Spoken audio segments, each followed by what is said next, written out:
How to open junk emails or spam mails on Outlook. In this video, I'll show you guys how you can easily open up your junk email folder.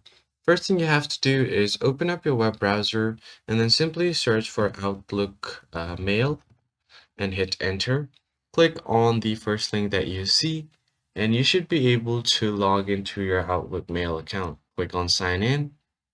And now once you have signed in, you should be able to get to your Outlook mail. So let me just quickly sign in right here.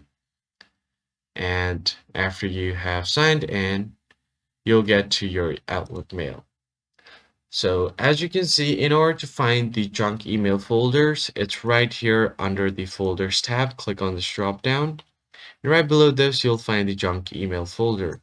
If you click on it here, you can move it up and down.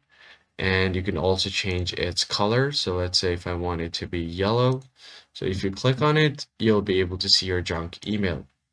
Now, if you want to move anything to your junk email, you basically just drag and drop it on the junk email.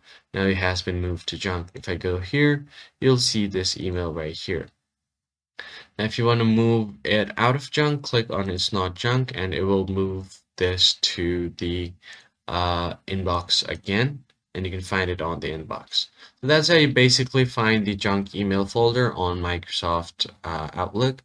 I hope this tutorial was helpful, and I'll see you guys on the next one.